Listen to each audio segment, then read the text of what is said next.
కూడా ఒక బూస్టప్గా కాంగ్రెస్ పార్టీకి ఏ రకంగా పనిచేస్తాయి అనుకోవచ్చు మనం?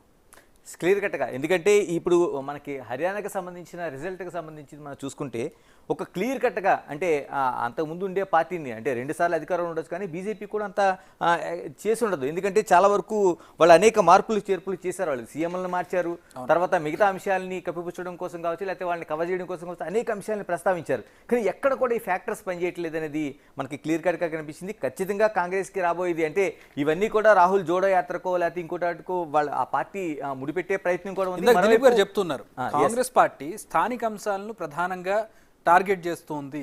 బీజేపీ ఎంతసేపు మేము దేశవ్యాప్తంగా ఇంత అభివృద్ధి చేశాము, మోదీ మానియా, మోదీ ఇమేజ్ ఇదే చూపెడుతోంది. కానీ ఏ రాష్ట్రానికి ఆ రాష్ట్రానికి స్థానిక సమస్య అంటే తెలంగాణలో ఒక మేనిఫెస్టోని క్రియేట్ చేసింది కాంగ్రెస్. ఖచ్చితంగా తెలంగాణలో కూడా ఆ ఫ్యాక్టర్స్ పనిచేసినాయి. టోటల్గా తెలంగాణలో కూడా దేశవ్యాప్తంగా ఉండే దాని మీద ప్రయాణం చేయడం కంటే కాంగ్రెస్ లోకల్గా ఉండే ఇష్యూస్ ఏవైతే ఉన్నాయి అవి అవినీతి కావచ్చు, లేకపోతే అభివృద్ధి కావచ్చు, లేకపోతే అహంకారం లాంటి ఒక అనేక విషయాలు కావచ్చు, వాటన్నిటి కూడా సెంటిమెంట్గా తీసుకుని ప్రయాణం చేసింది ఈ రోజు కాంగ్రెస్. ఇక్కడ వెల్ వర్క్డ్ స్ట్రాటజీ అది.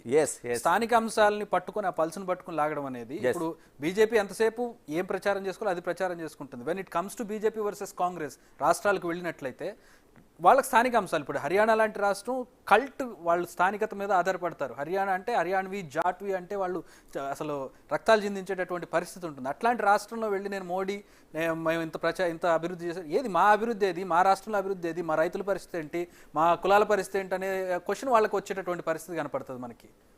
సో కాంగ్రెస్ పార్టీకి అంటే రాబోయేటటువంటి రోజుల్లో ఇప్పుడు మొన్న ఎలక్షన్ కావచ్చు, అంటే అధికారంలోకి వచ్చి ఉండకపోవచ్చు, కానీ చాలా డ్రాస్టిక్ చేంజ్ కనిపించింది. బీజేపీ ఓట్ షేర్లో పడిపోవడం కానీ, కాంగ్రెస్ పార్టీకి సిగ్నిఫికెంట్ ఓట్ షేర్ ఎక్కువ అవడం కానివ్వండి, ఇప్పుడు ఈ 2 రాష్ట్రాల ఎలక్షన్స్లో కాంగ్రెస్ పార్టీ పరిస్థితి కానివ్వండి, రాబోయేటటువంటి ఎలక్షన్స్కి ఏ విధంగా సమీకరణలు జోడించుకోవచ్చు మనం వీటిని?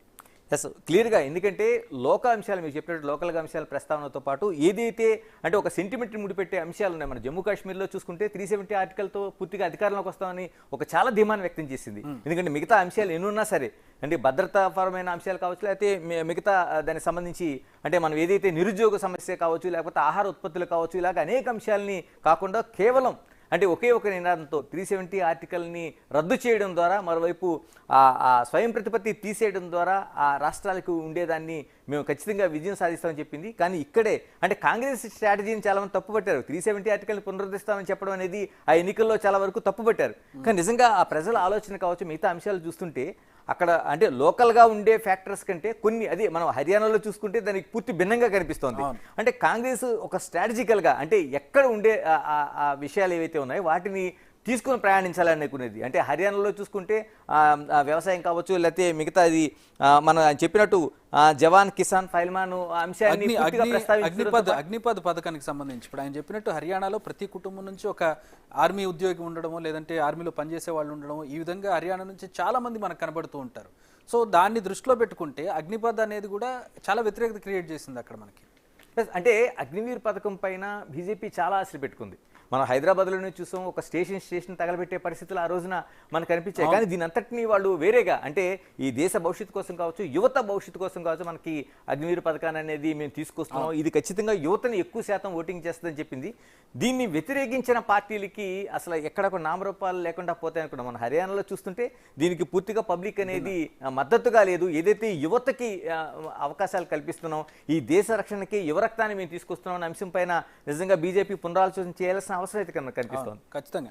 సో ఇక హర్యానాలోనే అంశం చూసినట్లయితే మనకి రైతుల సమస్య. రైతులు గత 10 ఏళ్లుగా పోరాటం చేస్తున్నారు. ఎంత పెద్ద ఇష్యూ అయిందో మనం చూసాం ఒక 4 ఏళ్ల క్రితం.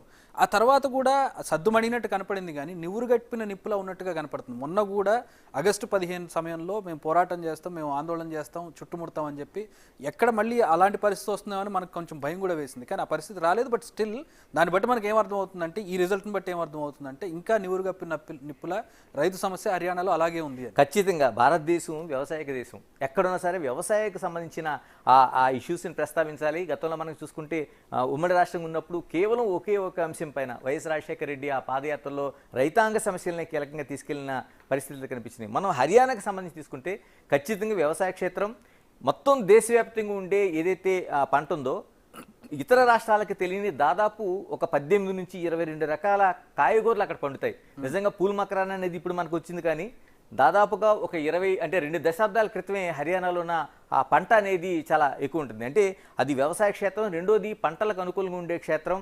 మనకి ఏంటి పానీపట్టు యుద్ధం కావచ్చు, లేకపోతే కురుక్షేత్ర యుద్ధం కావచ్చు, ఇవన్నిటికీ కూడా అనుకూలం ఉండే ప్రాంతం అక్కడ హర్యానా ప్రాంతం. అంటే ఒకటి యుద్ధ క్షేత్రంగా ఉండే ఒక సెంటిమెంట్ కావచ్చు, లేకపోతే వ్యవసాయానికి సంబంధించింది వేల ఎకరాలు, అంటే కనుచూపు మేరలో మనకి అంటే దాదాపు ఒక 4-5 కిలోమీటర్ల దూరంలో వ్యవసాయ క్షేత్రాన్ని చూసే అవకాశం అనేది మనకు హర్యానాలో కనిపిస్తుంది.